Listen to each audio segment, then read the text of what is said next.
মুমিনের জীবনে হারানোর কোনো ভয় নেই ভাই। মুমিন কখনো হারে না, মুমিন সবসময় জিতে। বলবেন হুজুর কিভাবে? মুমিন যখন দুঃখ দৈন্য দুর্দশায় থাকে তখন আল্লাহর বিশেষ রহম তার উপরে থাকে, আল্লাহ খুশি হন। কেন খুশি হন?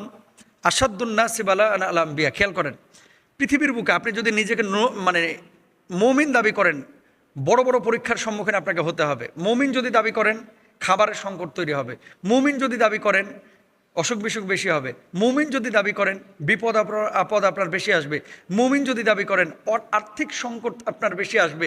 মুমিন যদি দাবি করেন, ছেলেমেয়েরা অসুস্থ বেশি হবে। মুমিন যদি দাবি করেন, পৃথিবীর মানুষ অনেকভাবে আপনার ক্ষতি করার চেষ্টা করবে। খেয়াল করেন, আপনাকে যে বিষয়টি বলতেছি, পৃথিবীর বুকে সবচেয়ে বেশি ভালোবেসেছে আল্লাহ কোন মানুষটিকে? আপনি বলবেন মোহাম্মদ রসুল্লাহ সাল্লাল্লাহু আলাইহি ওয়াসাল্লামকে। আল্লাহর নবীকে আল্লাহ তাআলা এত ভালোবেসে যদি নবীজিকে পৃথিবীর বুকে সবচেয়ে বেশি বিপদ আপদ দেন, আইয়ুব নবীর দিকে তাকান, জিব্বার মধ্যে ঘা হয়েছিল,